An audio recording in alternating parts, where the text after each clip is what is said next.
noite friazinha. Vamos começar com a nossa palestra. Vamos começar com, obviamente, com o título, mas é uma pergunta. Somos o obsessor ou a vítima? E aí, durante a palestra, vocês reflitam e aí vocês vão chegar em alguma resposta. Então vamos definir então o que é obsessão. A palavra obsessão ela vai dar a ideia de perseguição, né? Mania, pensamentos fixos ou ações repetitivas. Quando nós falamos em obsessão, qual é a imagem que vem na nossa mente assim? É nós estarmos o encarnado e um desencarnado do nosso lado. Essa é a imagem da obsessão. Aquele desencarnado ele está nos desequilibrando, a gente está passando mal. O encarnado ele se sente vítima, porque ele está sendo atacado por algo oculto, né? Ele está à mercê das malvadezas ou da proteção daquele desencarnado. Proteção aí eu coloco entre aspas. Por quê? Porque o desencarnado às vezes se sente bem do lado do encarnado e ele precisa do encarnado para ele sentir aqueles sabores da vida que ele perdeu, os vícios físicos e morais. Então por isso que ele fica e ele vai fazer de tudo para proteger o seu amiguinho encarnado. Na maioria das vezes, o sentimento que une esses dois seres é vingança, né? E isso aí, se a gente tiver uma visão mais ampla, nós vamos chegar lá numa vida passada em que ambos tiveram um relacionamento em comum, em que um traiu o outro, né? Houve uma atitude que um teve um prejuízo, né? E ele passou a sofrer, seja qual for o prejuízo financeiro, de vida, o que for. E aí, um deles encarna, geralmente é o algoz daquela vida passada, e a vítima da vida passada vem atrás do encarnado. E o encarnado agora se sente vítima, mas ele não é vítima, ele que foi o motivo, ele que agiu erradamente. Então eles trocaram os papéis nessa nova encarnação. Para haver uma obsessão, necessariamente não precisa de um desencarnado. Existem obsessões que não há desencarnado nessa relação doentia. E aí nós vamos então chegar ao tema da palestra, que é a obsessão entre vivos, de encarnado para encarnado, entre nós aqui desse plano, que eu acho que é uma das obsessões difíceis de ser tratadas, porque às vezes não tem desencarnado no campo, às vezes tem desencarnado que estão se aproveitando daquele relacionamento de conflito, mas na maioria das vezes não tem. Então o tratamento depende daqueles envolvidos. E então esse tipo de obsessão é muito mais frequente do que nós imaginamos. Nós vamos encontrar processos obsessivos no plano profissional, entre vizinhos, e o familiar, que é o mais complicado. O núcleo familiar, ele é composto de espíritos endividados entre si. Então eles estão naquele grupo para que o amor de mãe e pai possa atuar e amenizar esses laços de brigas de outras vidas. Mas às vezes não dá, eles não conseguem diminuir esse atrito, e muitas vezes a obsessão ela é oculta, ela não é assim cara a cara. E aí, vamos falar primeiro um pouquinho dos relacionamentos profissionais, tá? Ele acontece quando um indivíduo faz de tudo para poder ter na mão o poder. Então ele quer ter aquele cargo que outro tem, ele quer ter, vamos dizer assim, a facilidade de convivência com os maiorais da empresa. Então aquela simpatia que outro tem. Então a obsessão de encarnados no plano profissional, ele começa a atuar por baixo dos panos. Então as pessoas acabam se ligando a esses trabalhinhos que fazem, trabalhinhos negativos, para tirar o outro do lugar, para ele poder ficar. E tudo isso é acionado com sentimento de inveja. Então ele não tem aquele cargo por algum motivo dos talentos dele, ele não pode ocupar aquilo ali, mas ele quer. Então ele vai para outros caminhos até tirar aquela pessoa que é o que ele quer, ou aquele cargo ali que é direto com os chefes e coisa assim.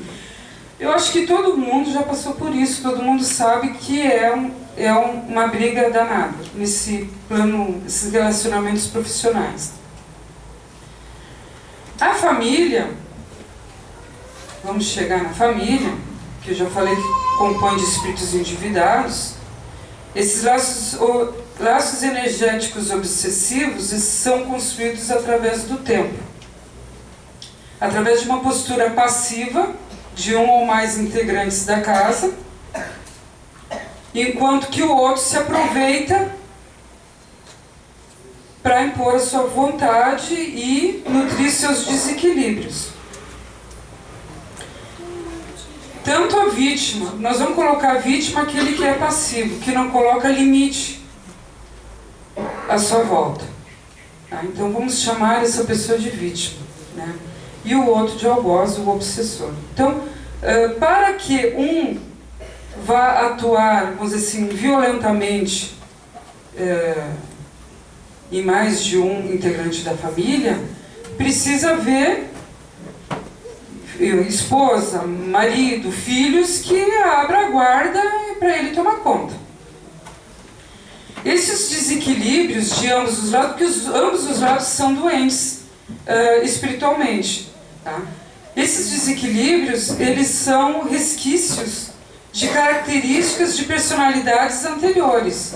Nós somos espíritos eternos. Então, na nossa bagagem milenar, nós trouxemos coisas que nós precisamos, né, moralmente, de caráter, que nós precisamos aperfeiçoar.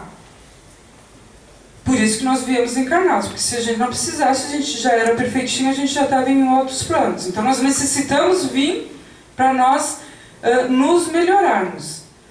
E o mundo, a humanidade, ela é feita pela diversidade de caráter, de personalidade. E nós temos que nos adaptar com a diferença do outro, sempre colocando limites. Porque quando nós abrimos a guarda, o outro vai atuar negativamente e daí vai ser dois seres encarnados doentes. Então, os sentimentos que poderão acionar uma obsessão entre vivos é o ciúme descontrolado, a arrogância, o medo de perda de amor ou medo de perder o controle, a comodidade que o relacionamento traz. Aí eu posso levar mais para o lado da esposa e do marido, principalmente quando um dos cônjuges ele depende da parte financeira do outro. Então, se eu reagir, eu não vou ter o amparo financeiro, eu vou ter que ir à luta. Então é melhor eu engolir o que eu tenho que engolir, porque pelo menos aqui tá bom. Isso é uma passividade. E aí o outro toma conta.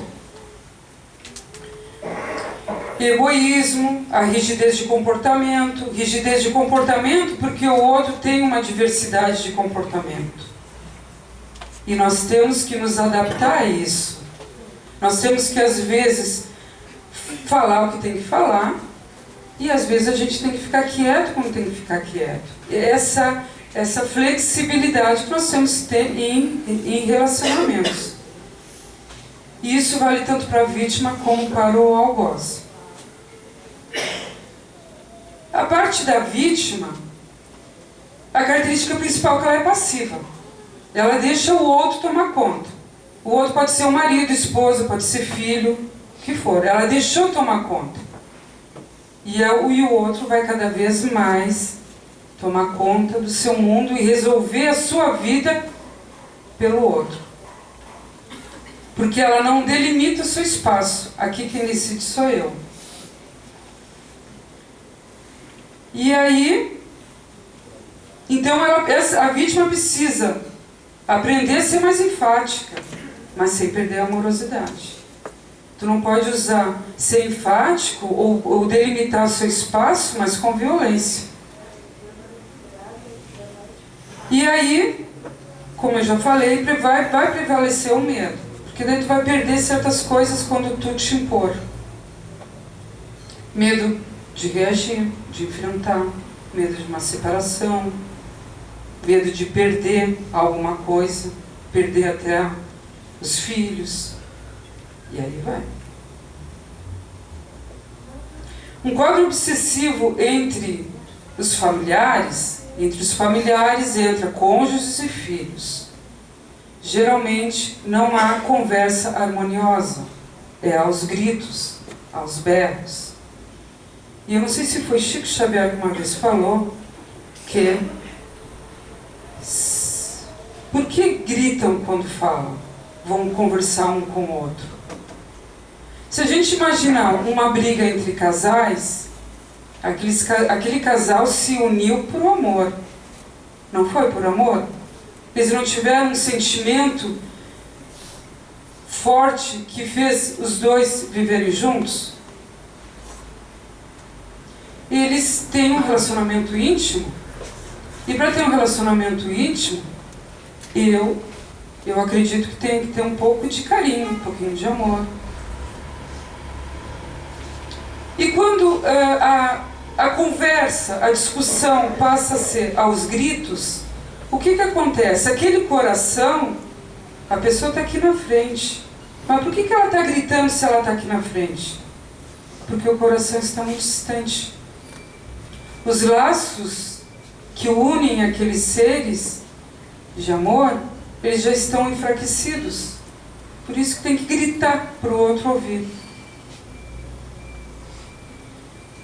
E o obsessor se aproveita disso. Ele grita. E quem grita mais alto é que manda. E quando não, apela para agressão física e moral. E aí a gente só olhar os nossos jornais, telejornais, que nós vamos confirmar isso. Na cabeça do obsessor, do encarnado, aquele que manda, seja quem for, o indivíduo quer o melhor para os seus súditos. Ele tem a razão. A verdade está com ele. Os seus súditos são seus familiares. Tudo tem que ser como ele quer. E aí tem a autoridade. Acredita que as suas decisões são acertadas. Ele é uma pessoa doente. Ele precisa de tratamento. Ele precisa fazer uma psicoterapia. Precisa se reformar, como todos nós. Como todas as vítimas também. Mas ele desconta em cima dos seus súditos as suas frustrações e seus recalques. Então ele vai descontar no cônjuge, nos filhos. E eles vivem sufocados com aquele comando. Mas ninguém tem a força de dar um basta. Deixa eu escolher. Deixa eu cair. E quando a gente cai, que a gente aprende. Se não aprender, nós vamos cair de novo. Claro que sempre tem as orientações. Mas quando os ouvidos se fecham para as orientações, aí nós temos que aprender com a queda. Mas aquele obsessor não. Aquele mais forte da casa, ele interfere nas escolhas e atitudes e nos relacionamentos de todos da casa. É comum os familiares se sentir mal na sua presença e às vezes não querem nem voltar para casa. Ficam dando voltas, porque é horrível voltar para casa e ter que encarar aquele que quer mandar. Tem o segundo tipo de obsessor, que ele é um pouquinho ao contrário daquele ditador do lar. É o escravo. O escravo é aquele que faz tudo que puder para o outro. E ele chega até a sufocar. Chega ao ponto que tu não pode ouvir nem a voz dele. Porque assim, ó, ele vem para cima e faz tudo que puder para servir aquele que ele escolheu como Senhor. Isso são pessoas carentes, muito carentes. E se nós olharmos numa visão novamente ampla, nós vamos perceber que aqueles dois tiveram outras vidas lá atrás, em que um recusou o outro, de alguma maneira. Então ele tem um amor perdido por essa pessoa. E ele não quer perder novamente. Então ele vem novamente, né, numa encarnação, os dois juntos, para tentar equilibrar esse relacionamento que já vem desequilibrado lá atrás. A obsessão entre vivos, ele não tem idade para acontecer. Criança de 5 anos é obsessora. Adolescente é obsessor. Pessoas de idade mediana e até os idosos são também obsessores se houver, vamos dizer assim, o campo para ele agir. Quando uma criança, isso aí todos nós eu acho que já presenciou esse fato. A gente vai no shopping ou vai no supermercado e aquela criança só ouve aquele grito e a criança chorando, esperneando, porque quer alguma coisa e a mãe e o pai não querem dar por algum motivo. E a gente sabe que educar criança na rua não é conveniente, por isso nós temos o lar para a gente conversar, para colocar os limites. Então, quando uma criança faz uma cena dessas em um lugar público, ele está se aproveitando no meio público, porque sabe que a mãe e o pai não vão agir com mais, vamos dizer assim, ser mais severos, né? Chamar mais atenção ou coisa e tal. Então, eles fazem aquele estardalhaço. É um pequeno obsessor, aproveitando que eles são super espertos, que a mãe e o pai não vão chamar atenção na frente de estranhos, no público, e vão fazer o que der para conseguir o que querem. Num outro extremo, nós temos os idosos. Nem todos, claro, mas alguns se aproveitam da sua idade para, vamos dizer assim, sugar a energia dos demais da casa. Então, são dores que arranjam, né? Dores aqui, dores acolá, geralmente é a atenção que quer, que a família está toda na correria e não dão atenção, enfim. Passa a fazer um papel, vamos dizer assim, quer novamente estar com as rédeas da família na mão, que essa pessoa já perdeu pela idade, tem outros fazendo esse papel de dirigir a família, mas essa pessoa quer a todo custo mandar em todos. Então é o papel também de alguns idosos. Os adolescentes, talvez pelo pai e a mãe não ter colocado limites, então saem por aí sem responsabilidade nenhuma, sem limite, então vão. Despesas, sem hora de chegar, com amizades não muito convenientes. E quando chegam em casa, acabam exigindo dos pais que banquem toda a história. Geralmente são adolescentes que não trabalham, que querem ter uma vida mais, vamos dizer assim, folgada. Acontece isso por não colocarem limites e aí vão se aproveitando dessa situação. E aí o homem e a mulher que possui o papel de provedor da família pode se aproveitar, né, dominando aqueles que está ao seu redor.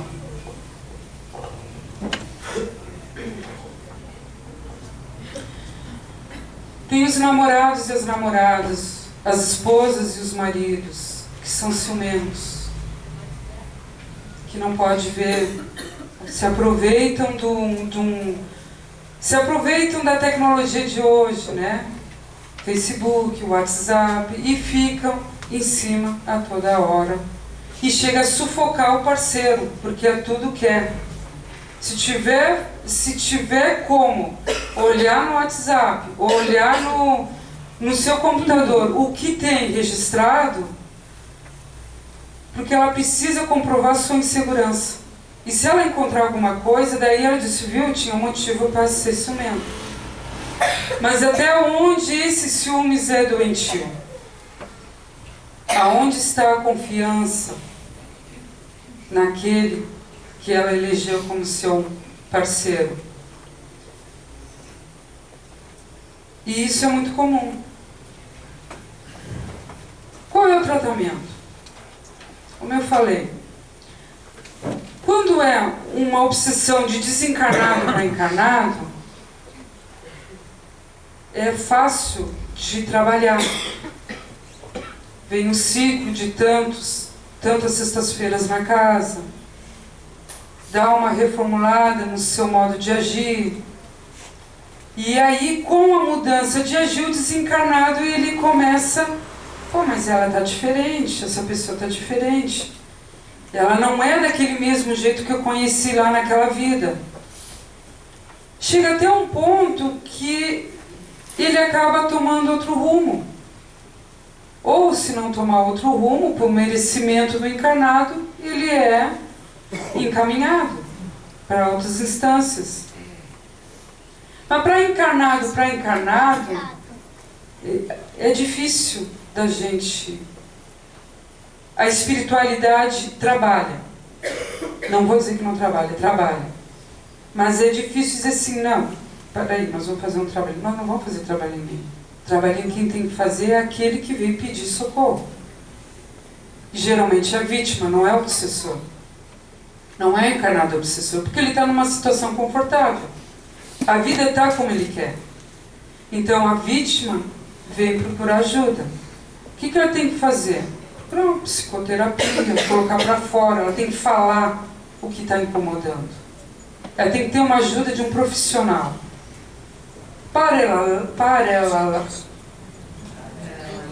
Obrigada.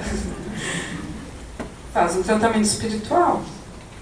As palestras ajudam muito. Abre a nossa visão. Vem na casa se harmonizar, tomar um passe.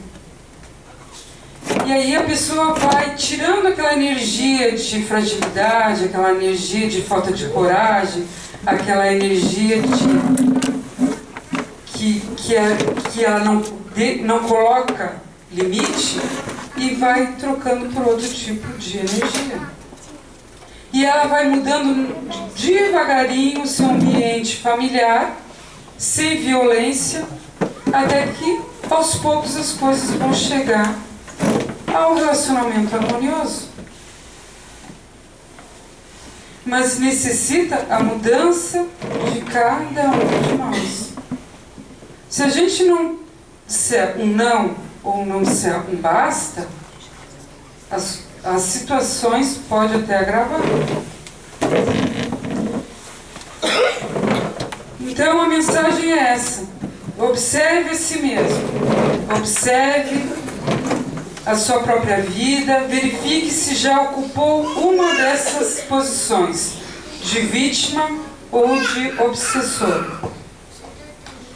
Então, pessoal, vamos passar agora para o ritual do fogo. Eu gostaria de